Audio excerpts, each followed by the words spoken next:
What's going on, everybody, and welcome to another edition of the Links and Locks Best Bets podcast. I'm Jason Sobel from the Action Network. He is Ben Everill from the PGA Tour, and we are going to play 18 holes, making 18 bets for this week's Arnold Palmer Invitational. Can't wait for the fourth designated event on the PGA Tour schedule. We'll get to it in just a second, but first, as a reminder, the Links and Locks podcast is proudly presented by Bet365, the world's favorite sportsbook brand. Sign up with promo code ACTION to get Bet365's exclusive sign-up offer in New Jersey and Colorado. Bet $1 on any game, get $200 for free. Benny, cannot wait for this one to kick off. I love what we saw last week at the Honda Classic. Two great storylines coming down the stretch. Chris Kirk outlasting Eric Cole in a playoff. But now we move on to another one with the big boys and another one where, let's just put it this way, Bay Hill, about 10 minutes from my house here in Orlando. It ain't going to be easy this week either. Oh, mate, I'm excited. As you said, look, I think we saw exactly what we need to see, designated v non-designated. I mean, I thought it was awesome to see those sort of core golf storylines, if you will, come to the fore at Honda. You had a guy trying to resurrect his career, having a chance in Chris Kirk getting it done. And then we had what was he, 34-year-old rookie coming from a mini tour legend, literally lip out from, continuing his chance to get a massive win. And I tweeted this yesterday, like he won 900 and something thousand. Previously in his whole career, he'd won 300,000. So like, that's what these non-designated weeks can bring, they can bring the new wave, the new guys, these storylines. And now I'm excited to get the big boys back. And we're going to go 2 weeks in a row and in your backyard first. Last year was really tough. Are we going to get that tough again, mate, or just almost that tough? So reading the forecast that we're seeing so far, I mean, I stuck my head out the window. That didn't give me too much of an idea because we're still a few days away. We're taping on here on Monday evening, but it looks like at least double-digit wind speeds for most of the 4 tournament rounds, and especially Friday. It looks like early to mid Friday afternoon wind speeds of gusting to close to 40 miles an hour, which is, I mean, that's like crazy. Almost, you can't leave balls on the green. I may go out and play 10 minutes down the road at the Walk on Friday afternoon, the usual men's game, just to see how it stands up to Bay Hill on a windy Friday afternoon. That's going to be fun. I like to play in it, I think, more than I like to watch golf in that. I don't know that the guys who are trying to play for money and play for their careers are going to enjoy playing in it. But it's going to get very tough. I think that right now, and tee times are not out, although usually have a little idea of some of them when we speak on Monday evening, but tee time's not out as of yet. I would say maybe late Thursday, early Friday, that draw could have a little bit of an advantage. And then it looks like it dies down a little bit on Sunday. So if you're looking to make some live bets, maybe wait until after the third round and try to attack somebody who can make a lot of birdies and come from behind. Yeah, I think it's definitely a wait and see on the forecast, isn't it? To sort of see exactly where that wind or who that might smash. And I think that, there could be something in afternoon winds every day, right? And if the first day they might not be as strong as Friday, but if you're going out there on Thursday and the guy in the afternoon is a few back, but he's going to get to come out early Friday, you might want to get on the guy that's 4 back after the first round, knowing he's going out in the morning before the 20-mile-an-hour winds hit, right? So you got to start to think smart. You don't have to do all of your picks right here in the beginning. I think it's definitely a week to sort of see what it is. And as always, like reset on that Saturday night. Have a look. You might not get your 50-1 shot that you're going to grab, but you might get some pretty good value on a 7, 8, 9-1 guy that can make a run. So always worth coming in and having a bit of a look and not just setting and forgetting, as I say. Yep. But here on the pod, we cannot wait. We have to make 18 bets. We're going to play 18 holes as we do every week. Right by that great statue they've got of Arnold Palmer at Bay Hill is the first tee. Benny, you are up on the first tee. Swing away with your first play. I'm going to switch it up. Usually I go with a outright pick to start, but I want to get into the big names early, and I don't necessarily want to grab them for the outright play at their short odds. So, of our big three, we've got Rory, we've got Scheffler, the defending champion, and we've got Rahm. I'm going to start with the matchup play, thinking that Scheffler as the outsider can beat the other two. I see plus 275 in a 5-ball that also includes Homer and Xander. I've seen other options. I'm looking at Scheffler as the matchup against the other two big names. I think that they'll all play pretty well, but I just want the value. He's the defending champion. He just won at Waste. I know he didn't back it up at Genesis as good as he would have liked, but look, it's hard to do week after week after week. He's had a little rest. He knows what to expect there. I think you'll get value in Scheffler head-to-head against Rory, McIlroy, and the like. Yeah, I certainly think there's value on Scheffler there. I think that if there's a kryptonite for Jon Rahm, perhaps Bermuda Greens could be that kryptonite. So we'll find out a little bit more on that over the next couple of weeks, because nothing else has been able to slow down Jon Rahm so far this season. Rory McIlroy has a great record at Bay Hill, though. That scares me. I can see Scottie Scheffler over Jon Rahm, McIlroy over Rahm. That's fine. Scheffler over Rory. He's got to beat both of those boys. That's tough, Benny. Hole 3, we'll get to McIlroy. There you go. Okay. All right. Hole 3. Okay. I unlike you, I'm going to start with a long shot outright play. And I get it. Look, these designated events have been, and I think will continue to be, the domain of the big boys. We've had 3 of them so far. The winners have been Rahm, Scheffler, Rahm. Not a whole lot of leeway there for guys who aren't necessarily one of the top 3 players in the world. That said, if you're going to go with an outright, I want somebody who's got everything on their side. I want a guy who's in form. I want a guy who has played pretty well here in the past. I want a guy who's not going to be deterred by windy conditions. And I want a guy who's won against big fields in the past. I don't want a guy who's going to go, oh my goodness, I'm on the Sunday leaderboard and I'm going against Rahm and Rory and Scheffler. Like, I want a guy who goes, you know what? Been there, done that. I can handle it. I'm going with a past Masters champion at 250-1, Danny Willett, who's starting to play some really good golf. We've seen a correlation between some of these English players over the years. I'm going to get into Fitzpatrick. I'm going to get into Fleetwood very, very soon. Danny Willett sort of fits that bill. He wasn't playing great towards the end of last year, beginning of this year. Looks like he's gotten it back a little bit. 18th and 29th in his last 2 starts. Look, am I picking him to win the golf tournament? No. Am I saying, is there a very small chance that at 250-1, we can throw a little nibble on him and see if, he takes the bait at some point this weekend? Let's try it.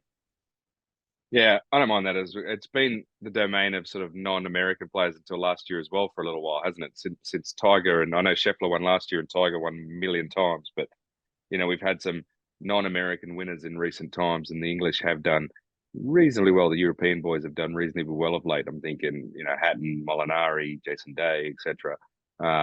So nothing to suggest that those boys can't again be part of the mix. But all right, as I teased, I'll get to Rory McIlroy now. Look, can he win this? Absolutely. He's done it before.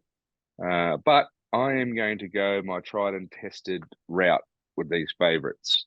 I'm going to look at Rory McIlroy, first round leader.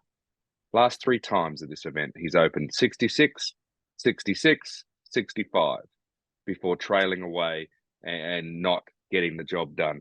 So I'm going to, instead of taking the short odds, I'm going to recommend you take slightly better odds for first round leader. See Rory in all his great glory, getting away to a fast start. Hopefully he starts in the morning.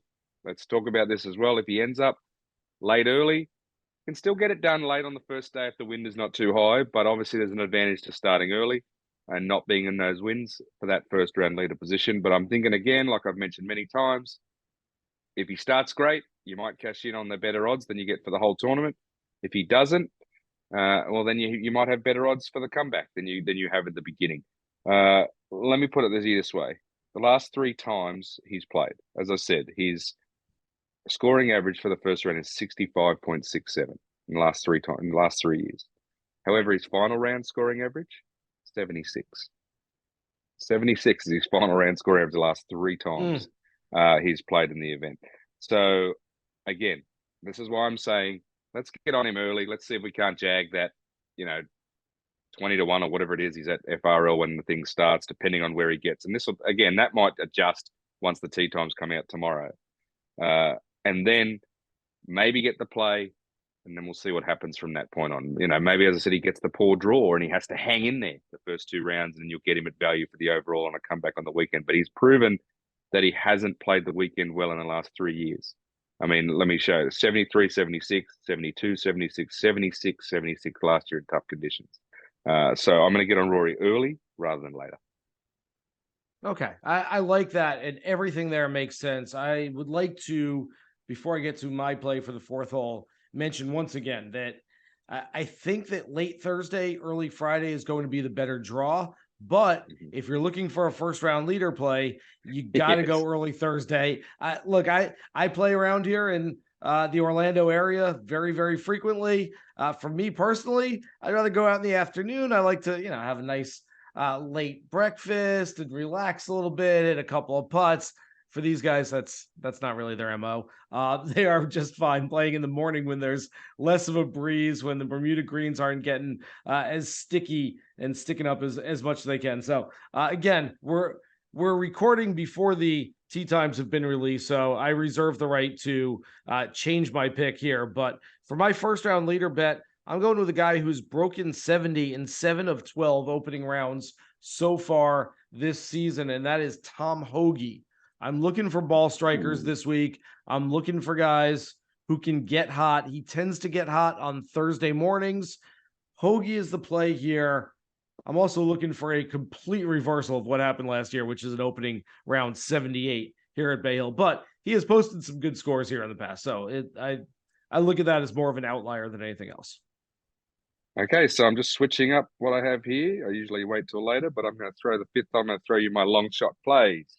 One of which is Tom Hoge, 110-ish to 1. I think that there is some potential value on him being able to sneak around this top 10, top 15, and with a bit of luck, potentially contend. He's got the game, especially now I've got to bring it up here, mate, but I've noticed that this week we have an overabundance in historically speaking, of shots from 200 to 225 yards on approach, like double the tour average in this tournament over the last X amount of years. In that scenario, Tom Hoge actually does pretty well this season. He's 6th in terms of proximity from that distance on tour, and actually is one of the better players in relation to par as well. He's also getting the ball in the hole from that close proximity. 7 under, I think, in his from when he's had the approach from that distance from the fairway. So he is one of the 3 that I've got here as long shot options. The other one at way above, way out of the box is a former champion. I mentioned him briefly before, Francesco Molinari, 250 to 1. If he is going to catch lightning in a bottle somewhere, if he's going to bring back his old tee to green game, it could be here. So just sort of like that as a small something to look at if you're looking for a lottery play amongst these big names. And then a little Aussie, 100 to 1. Adam Scott should have won this event 3 times, hasn't won it. I think it was the 3rd time or second time Matt Every won it. Adam Scott was carving up and was absolutely killing them before imploding on the weekend. Trepidation here, as we said, I got on him for Genesis. And then as the weekend went on, he was starting to tinker with a bit of equipment, etc., etc. So the only play here is small at long odds, because I'm not exactly sure until I talk to him or see him again how set he is as he gears up for the Players in Augusta. All right. So before we move on, I want to ask you about another Australian player, and you can tell me if you're going to mention Jason Day at some point later in the pod. We won't get into him. Okay. All right. We'll get into Jason Day later on. Okay. We'll get into Jason Day later because I've got questions, and I'm hoping that you have answers, because I like everything about Jason except for that number next to his name this week, which I think is egregiously short. So we'll get into that in a little bit. 6th hole. I'm going to give you my top 5 play here. This guy who's finished in the top 10 each of the last 4 years. Matt Fitzpatrick loves this golf course. He loves this type of golf, which is not just, hey, smash it down the fairway and hit it close and make a putt and shoot 28 under for the week and go get your trophy. That's not Matt Fitzpatrick's type of golf. And that's not what we'll see here. Matt Fitzpatrick loves just sort of the strategic grind, the plotting of trying to work your way around a golf course that is not yielding very many birdies. He has shown it in the last 4 years. I remember watching him here right after he turned professional. He got an exemption into this event. We're talking probably 2016, and watching him play and practice around this golf course thinking, this guy's going to win this golf tournament someday. And so I'm looking at players who have played very well in U.S. Opens in recent years, guys who know how to play well when scoring is lower in relation to par. And Fitzpatrick is right near the top of that list, plus 650 for a top 5 this week. Mate, I love that play. I really do. I haven't got him as my top 5, but I've got a guy that fits a similar mold at the exact same price, plus 650 top 5. So I'll throw that out now for the 7th hole.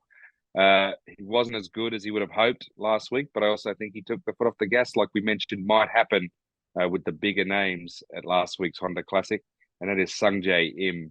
Sungjae has had 2 third places before at Bay Hill and nothing worse than 21st in 4 starts at the event. Last year, he got tripped up by 2 tough rounds, 77, 76, but he wasn't alone in that regard. Many guys struggled on the tougher days. And look, I know this is an inside golf or inside baseball, whatever you guys call it, thing, but I'm going to go back to that 200 to 225 yard approach shot stat I've mentioned. I'm going to go there a few times in this pod. But no one is more under par from that distance than Sungjae Im this season, right? So he's not the closest, he's not hitting it the closest, but he is making the most of the shots he does hit from that distance. So he is leading the tour from 200 to 225 out from the fairway, which he's almost always in. 10 under, I think, on his approach shots from that distance. So I think that given that I said there's double the amount, like it'll be like 20, 25% of their approach shots could come from that distance on the, depending on obviously that wind and what happens on Friday. But for the most part, that's been the trend for the last 6, 7, 8 years. So I think that that's going to work into his favor and he'll gain a few shots on the field right there. So top 5, Sungjae Im plus 650. Now you've got me looking up that stat, Benny. 200 to 225 yards. Number 1 on the PGA Tour this season, as far as I'm seeing, Sean O'Hare. I somehow called up the Spanish page for PGAtour.com, but then the names are still the same. Sean O'Hare, Keita Nakajima, Gary Woodland, who I actually wrote up in my preview, and I do like. But let me tell you, right? Other notables right up there. Colin Morikawa, Tom Hoge, Will Zalatoris. But let me tell you, so what you may not know, that's on the average proximity, right? So let's look at Sean O'Hare. Closest, he hits at 27 feet on average this year from 200 to 225. But he's only 2 under par on his 8 attempts, right? So he hasn't necessarily capitalized on that. Whereas you look at someone like, as I said, Sungjae, who, let me just reallocate this so I can give you that. Sungjae is actually 11 under par. I said 10. He's 11 under par from 41 attempts, but he hits it at 38 average. He's putting himself in that mix. He's putting himself at that distance more often, and he's still ranked high enough to take advantage of it. So that's why I think that with the reps that he's got as opposed to others and what he can do and his relative to par scenario, I think it could go into his wheelhouse. Yeah. Okay. I like that. All right. My turn. 8th hole. I'm going to a name that I mentioned earlier. He's got 3 top 10s and 6 career starts at Bay Hill. I think he's just about to heat up because it's just been a weird sort of start to the year.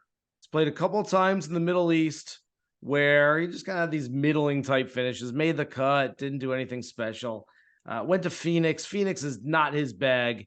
Didn't play well, missed the cut. Then went to Riviera a couple weeks ago and finished in 20th place. I think things are ramping up nicely for a really good 2-week stretch here for Tommy Fleetwood, who's a guy that I would not be surprised claims a first PGA Tour win finally on U.S. soil at some point this year. We've seen him around the world win golf tournaments. We've seen him contend for major championships and other big events. Something good is coming for Tommy Fleetwood at some point. Top 10 plus 550, I think, is a really nice number for him there. And in fact, there's a few guys at that number, right around 70 to 1, 75 to 1 outright, that I don't mind a little outright sprinkle on Keegan Bradley among them. I'll mention him later as well, but some guys that are just pure ball strikers. That's what I'm looking for this week. Tommy Fleetwood certainly fits that mold.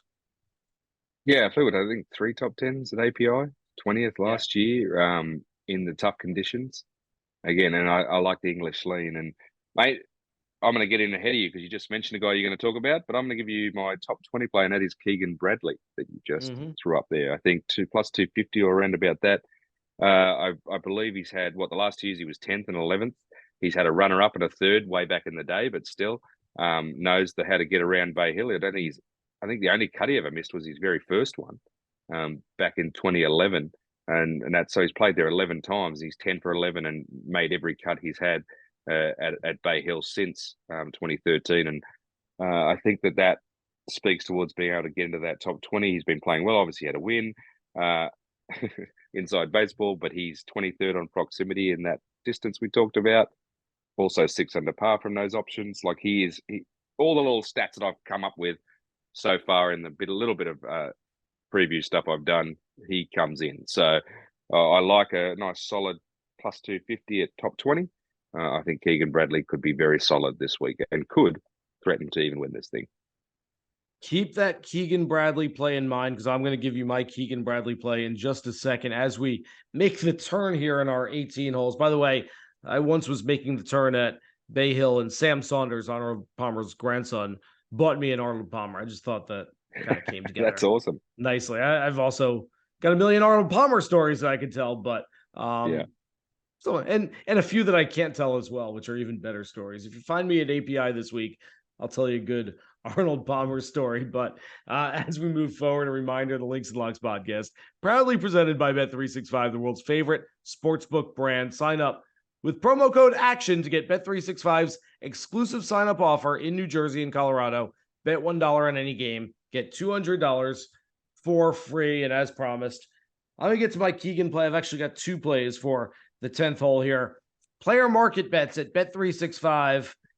Essentially, as we say every week, over-unders on finishing position. Keegan Bradley, as you mentioned, Benny, has not missed a cut in his last 10 appearances. He's finished 10th and 11th the last 2 years at the API, and he is slated, well, he's got to finish better than 46 to cash this bet. 46 for Keegan Bradley. Yeah, Come on. Yeah, Bet365. We appreciate the free money there. We will certainly take it. These are all minus 120 bets, so you're giving up a little of the juice there, but I like Keegan. And then I can't call him baby Keegan because I think he's actually older than Keegan, but sort of Keegan light to an extent. I get it. Luke List has lost strokes with his putter in his last 17 starts. It's getting a little silly. That said, no tournament during the year neutralizes the putter and accentuates the ball striking like Bay Hill does. Luke List, 52nd or better on the same player market list. I'm going to go with Luke List finishing better than that. I think this should be a good week for him. I can see him finishing right near or right outside the top 10, Betty. Yeah, mate, I think the Keegan one's a no-brainer. As you said, I'm thinking of him top 20 and even potentially better. So that's phenomenal. Even with the juice scenario.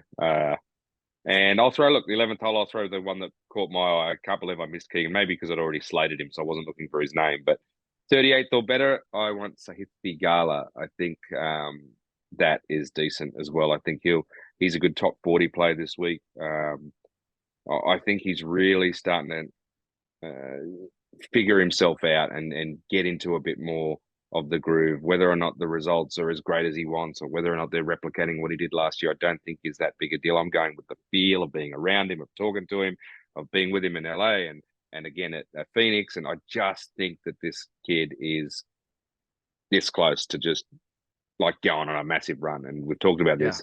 Once it happens, there's no turning back. There's just no turning back once he hits that ground running. So I just liked him at 38th or better in that minus 120 market. I still thought it was going to happen on the West Coast. I still like him better somewhere on the West Coast, but look, we're past it and we're on the East Coast now. So if it's going to happen, it's got to happen somewhere that's in less familiar surroundings for him. All right. I mentioned earlier that I hate the odds on Jason Day. I similarly hate the odds on Keith Mitchell. There's some serious recency bias amongst the odds makers right now, and they are killing the numbers on some of these guys out there. I love Mitchell. You know, Benny, I've picked Mitchell probably on this podcast more than I've made plays on anybody else over the past 2 years. He's playing really well. I can't bet him at 50-1, 55-1 right now. It's just, that's too short for a guy who's still only won once. I know he's finished top 5 in 2 of his last 3 starts. I'm going to very conservatively go Keith Mitchell, top 20 at plus 220. He's had a couple of top 10s here in the past in 4 starts. I like everything about him. If they would have given us a little more of a nibble, give us 75-1, give us 80-1, he might be one of my favorite outright plays. Instead, I'm just going to throw a little prop on him. Keith Mitchell, plus 220. All right, so there you have it. Keith Mitchell is going to win this tournament because you have not backed him. It's funny. We did talk the amount of times you and I have put him out there, and then obviously Genesis, he had a really good chance, and I don't think either of us mentioned him. And just quietly, Chris Kirk's just won the Honda. I think between you and I in the last 12 months, we probably mentioned him 30% of the podcast, in certain plays and whatnot, some of which came off. But then last week, I just gave him no love. So I was like, that'd be right. I'll jump off when it's time for Chris Kirk to win. But Keith Mitchell is your man. Let's hope he has a good week. He'll need to putt a little better, even though, as you said, it's not that big of a deal that he did at Genesis. I mean, I walked with him in that final group, mate. He made the 16-footer on the last 72nd hole, the longest of the week that he made. Yeah. He was struggling. So look, again, no, that's going to be brought back to the field. That's why you likes of Adam Scott, etc., have been good at this tournament in the past. Brings that back into play. All right, let's see. All right, I'll go with my top 10 play. We've talked a few Englishmen up. I'm going to go with a former champion, Tyrrell Hatton, plus 330. He just loves this joint. I mean, let me see wherever I got his results. 6 for 6 making the cut, win 2020, 4th in 2017, 2nd in 2022. It's kind of funny because you think that the conditions last year were so brutal. You would have thought that he would have imploded and had a meltdown of epic proportions. And the year he won it, I was actually there that year, covered the tournament. I was just waiting for this epic meltdown to happen because he looked like he was having it the whole time. And yet still hung on and stuck tough. So there's something about the course that works for him, and it works even when he's mad and cranky.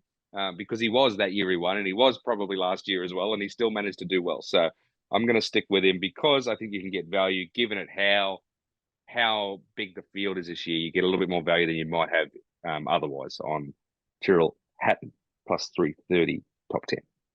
You're absolutely right about all of this because Hatton's a guy that doesn't like anything. He doesn't like anything. Yeah. He doesn't like playing anywhere. He doesn't like anything. I mean, it's just the guy is just... outside the ropes, he's charming. He's a fantastic guy. Inside the ropes, getting mad at himself, getting mad at the golf course, getting mad at the fans, getting mad at everything. And yet we go to a place that's absolutely one of the most dastardly venues of the entire year. And he's like, yeah, I love it. Works pretty well for me.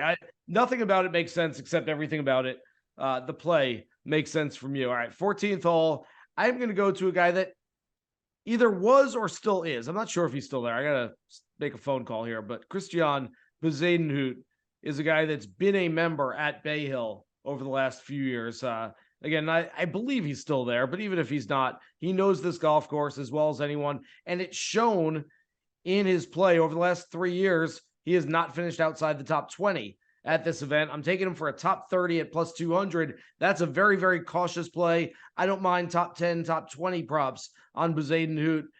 And the thing I like about him most isn't just that, hey, he knows this golf course. I mean, really, there's not a whole lot that, hey, I played here in October a few times last year, so I really know it. That look, guys can learn a golf course in one afternoon. That doesn't necessarily give him that much of an edge. What I do like about him, though, is that he tends to play his best golf, just like a lot of these other guys that I'm taking, on tough golf courses. That should help him this week. A really good wedge game around the greens, really good putter.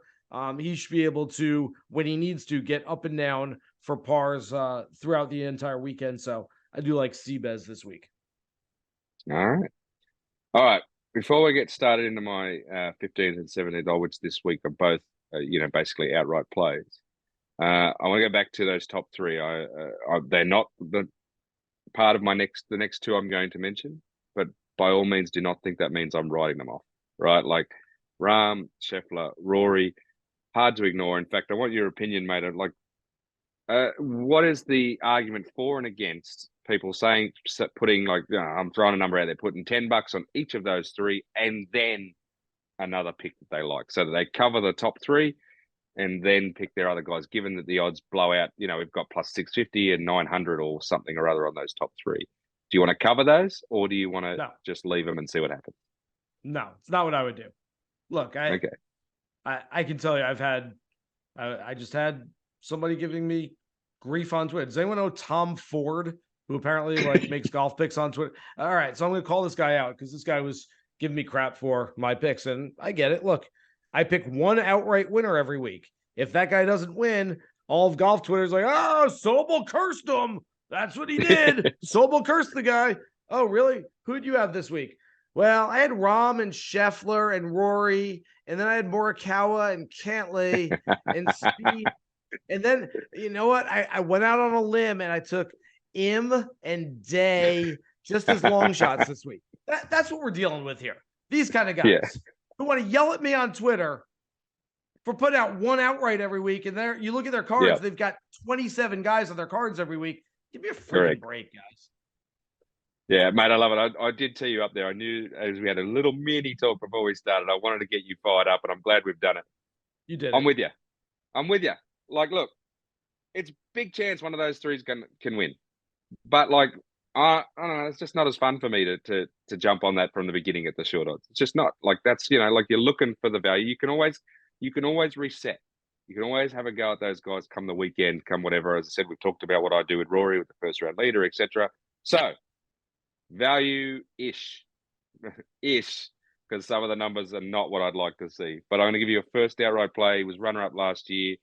Oh, he was having horror nightmares with his chipping and around the green stuff last year. He's gotten better. Viktor Hovland, I think, is a decent play this week because you get him at around that 30, 35, depending on where, 25 to 35, depending on what. I'd love to have seen it at 40 or 45, but it's not there. Viktor Hovland also fits into my 20 to 25, 200 to 225 yard shot. He's 9 under par from his attempts. That's T3, I think, or T4 in that stat this year. I think that, he will have a little bit of unfinished business. I think he'll strike the ball well enough. He hopefully won't put himself under as much pressure around the greens as he did last year. And if he does, he's doing a little better in that metric than he has in the past. So he's my first outright guy to look at that's not in that top three. He is a guy that I've largely stayed away from throughout most of the first 2 months of the year, but I do like him a lot this week. As you mentioned, runner-up last year, he could have, should have won. I mean, it was 69-66, I believe, the first 2 rounds, then 74-75 on the weekend. Granted, the weekend rounds played much tougher at API last year, but yeah, it didn't really go the way Viktor Hovland wanted things to go on the weekend. But this sort of correlates a little bit to exposed golf courses, windy golf courses where he's won in the past. And so I can certainly see it this week. And around the greens, he's been better. And these are not the tight lies that we'll see at Augusta National in 5 or 6 weeks. These are thick, rough lies where he can get under the ball and should be able to chip it a little bit better than he does at some other places. So I do like that. All right, 16th hole. I'm gonna give you a top 40 play here. He's a guy that everyone jumped on a couple of weeks ago just because everyone likes the bright new shiny thing. Everyone likes the new guy that they can bet on that they've seen from afar and haven't gotten a chance to play yet. Adrian Meronk came over 2 weeks ago, played in LA, played okay. 45th, I believe, there. Played the Honda last week, he was 14th. Look, I just have a feeling that just getting acclimated to playing golf here in the States, getting used to it, I think could really bode well for Meronk here. Plus 130 for a top 40 play. Plus money. I think that's a nice play. It's only 120 man field this week? Yeah, I haven't checked to see if it might be like LA where we have a few extras and if there are WDs. But yeah, a roundabout. Let's just call it close. Right. So we're looking for him to finish essentially in the top 33% of the field. I like that from Meronk. Big, tall dude. Look, we can go back and forth, and we bring in coaches here who could debate this thing forever. Do you like tall guys when it's windy out, or do you want shorter, stockier guys? I don't know. That's an old wives' tale, I think. But if you're good, you're good. Meronk played well last week. I like him for this week as well. And he's won an Australian Open late last year. I mean, that just tells you everything you need to know. So he won on the, hard and fast sandbelt. So, like he can handle hard and fast if it gets that way this week. All right, mate. I teased it. I'm doing it. The number stinks. Between 25 and 35 to 1 is ridiculous. Oh, it's terrible. He hasn't won in a long time. But my Aussie boy, Australia, the Players Champion that's missing from this, I've got a couple of two signed on here. But Jason Day is on his way back. I told you guys that I would be a true believer if he played well at the Genesis Invitational. It's a place he'd played terrible at before. He blitzed home in the final round to get T9, his third top 10 in a row on tour this season. As I said, he's not getting the value he should get. He still has to prove a lot, but he is a former winner there at Bay Hill. He is the second most under par from 200 to 225 from the fairway. He is the most under par from 200 to 225 when hitting from the rough this season. He has really dialed in his approach game from what it was a year ago. He has brought back some of his streaky putting days. Like, he's having some good putting days. He doesn't need to be as good with the putter this week. If he can just get that rolling half decent, he's a chance. The only thing that can trip him up in my mind is if he starts overthinking it. He has that top 50 exemption in his mind for the Masters. He's just inside, I think, 46, 47, somewhere around there in the world rankings at the moment. He's teetering right there on the brink. If he can just keep the tunnel vision like he has the last 6 months and keep going, then Jason Day's in for a big 2 weeks here in Florida. Two venues he's won before, albeit a long time ago. I think that he can get the mojo going. And I hope that me finally jumping on board isn't the big handbrake that could happen. So you and I have something in common. It is not that we're picking Jason Day for our outright at the end of the pod. It's that we're picking guys whose numbers are way too short for this type of field. You've got Day at a number that I just can't get there with him. If he was 30, not even that, 45, 50 to 1, I don't know. I'm going he through it in my mind. should be 40 to 50 at the best. Yeah. I mean, he's just way too short. I like Jason Day. I like everything about him. I don't like the number. I love the number on Will Zalatoris when the odds were first released on Monday morning, and I saw him at 30 to 1. Said, boy, that's a great number. I picked him here last year. He was in the middle of those real bad putting struggles. I know he saw that viral video from Tory last month, but quite frankly, he's in the middle of, he has gained strokes putting in his last 6 measured tournaments. Will Zalatoris is putting much better than he did before. And quite frankly, he only needed to become an average putter in relation to the field because he's a world-class ball striker from tee to green. There are a couple of things I don't like, though, Benny. I don't like that this number has dropped from 30 to 1 to 18 to 1. That's not doing anyone any favors. I also don't think I love the fact that he said he's probably not going to be 100% until April. That said, I'm kind of thinking lowered expectations perhaps mean better results. Sometimes players aren't really looking to win yet. We've seen it in the past. Like, hey, I'm looking ahead to next month, but I'm playing now. And all of a sudden it's like, oh, wow, I just played really well because the expectations were lowered. So I do like that. 18 to 1 right now on Zalatoris. I will stick with my outright because I have him in my column. I'll have him everywhere this week, but gosh, that number stinks. Yeah, look, I'll say this, whether or not he's ready to be at his peak or not. The sneaky thing here is this is like his mini major, right? Wake Forest, Arnold Palmer, etc. Yep. This is the one, like for LA, for Max Homa, this is what that is for Zal too, right? Like, he might not speak it to it until he actually wins it one day or whatever else, but you could take it as read. This is a big one for him. And maybe he's trying to take the pressure off himself. Maybe he is trying to go in there with less expectation so he can just sort of enjoy his comeback, enjoy what he's trying to achieve, enjoy getting back to his thing without, adding more expectation, more want this year. You know, he'll save that for when he's at his peak next year or whatever else. But beware the golfer that's, you know, just cool, calm, and collected on a place he loves. So, yeah, the number sucks. But what are you going to do? I mean, there is no reason why Will Zalatoris, with one win to his name, has shorter odds than Max Homa, who's won 6 times, than Justin Thomas, who's a 2-time major champion, Xander Schauffele, who's been a top 5 player in the world, Viktor Hovland, Tony Finau, Patrick Cantlay. Why is he shorter on? It doesn't make sense, and yet I don't know. I picked him, so I don't know. It's on me, but when I picked him, he was 30-1. This is how things work, by the way. You guys on Twitter want to give me grief for everything out there.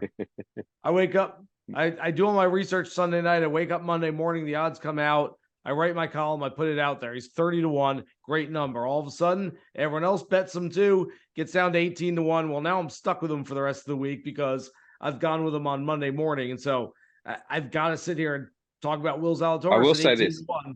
Yes. I will say this, Sobes. I'll say this. Like, and this is not me just blowing smoke up you know what. You are sort of the industry leader in terms of getting your stuff out early.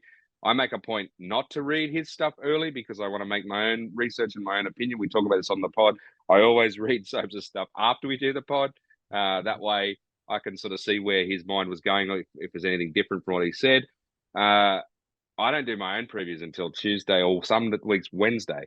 And, you know, and even then it's early sometimes, right? Like, so I'll give you credit where it's due. You're throwing it out there before almost anyone else. And you're sticking solid, as you said, with your one. Sometimes maybe two where you're throwing up a long shot or whatever else it is.